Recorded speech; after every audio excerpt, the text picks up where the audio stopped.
Ayahnya Utsman yaitu Affan meninggal dunia dengan meninggalkan warisan yang sangat banyak. Nah, warisan inilah yang nantinya menjadi modal Utsman untuk memulai perdagangannya. Setelah ayahnya meninggal, ibu Utsman yang bernama Arwa menikah dengan seorang pria yang bernama Uqbah bin Muaid. Ternyata Uqbah ini sangat boros. Dia doyan berjudi, suka mabuk-mabukan, dan suka berfoya-foya. Akhirnya, harta yang ditinggalkan oleh ayahnya Utsman perlahan mulai habis. Utsman terpaksa bekerja sendiri untuk menyambung hidupnya. Begitu pula adiknya Aminah yang terpaksa bekerja sebagai tukang sikat. Pada suatu hari, orang-orang dari Bani Umayyah berkumpul untuk melakukan persiapan dalam memilih pemimpin baru Quraisy. Aku berharap banyak orang dari Bani Umayyah yang akan terpilih dalam pemilihan ini, kata harap ayahnya Abu Sufyan. Aku juga berharap demikian. Aku yakin Marwan anakku akan terpilih, jawab Al-Hakam, pamannya Utsman. Bagaimana dengan Utsman bin Affan? Apakah dia punya peluang? Tanya Al-Hakam. Dia nggak layak jadi pemimpin, jawab ayah Abu Sufyan.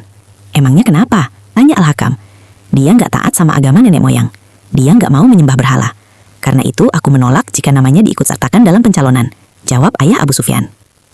Malam itu, orang Bani Umayyah berkumpul untuk melantik pemimpin-pemimpin mereka yang baru aja terpilih. Banyak jabatan yang diperlukan, seperti pemimpin tentara, pemimpin kabilah, pemimpin penjaga kebajikan, dan sebagainya. Al-Hakam berhasil mempengaruhi banyak orang agar mengangkat Marwan, anaknya, untuk menjabat posisi penting. Harb juga berhasil mempengaruhi banyak orang untuk mengangkat anaknya, Abu Sufyan, di posisi penting. Tapi sayangnya, Utsman bin Affan tidak mendapatkan jabatan apa-apa, karena ia tidak lagi dipandang mulia oleh kalangan Bani Umayyah. Wahai ibuku, aku nggak kecewa karena nggak dilantik menjadi salah satu pemimpin dari Bani Umayyah. Namun, aku akan menunaikan wasiat ayah agar menjadi orang terpandang. Aku akan berfokus untuk berniaga. Ibu setuju dengan pilihanmu. Semoga suatu hari nanti kamu akan jadi saudagar yang paling kaya di kalangan orang Quraisy, jawab Arwah ibunya Utsman. Aku akan pergi ke Syam demi menggapai cita-citaku itu, tapi aku perlu modal untuk memulainya. Sedangkan harta yang ditinggalkan ayah sudah habis. Apa yang harus aku lakukan, wahai ibuku? Tanya Utsman lagi. Wahai anakku, harta yang dihabiskan Uqbah itu adalah bagian dari ibu dan adik perempuanmu. Sementara harta bagianmu masih disimpan oleh kakekmu. Pergilah kepadanya kalau kau mau mengambilnya, jawab Arwah. Utsman bin Affan merasa sangat senang waktu mendengar apa yang disampaikan oleh ibunya. Beliau pun langsung menjumpai Abu Al-As kakeknya untuk meminta harta yang diwariskan oleh mendiang ayahnya. Ketika sampai di tempat kakeknya, Utsman pun membicarakan apa yang udah disampaikan ibunya tadi kepada Al-As. Lalu kakeknya memberikan sebuah peti kepada Utsman.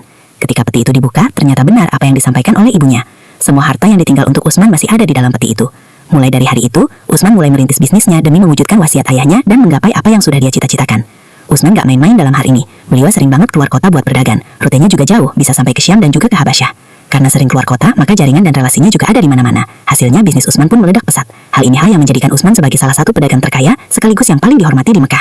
Meskipun Utsman bin Affan sudah menjadi orang kaya, beliau masih memiliki sifat terpuji. Ia tidak pernah meminum arak, tidak menyembah berhala, dan tidak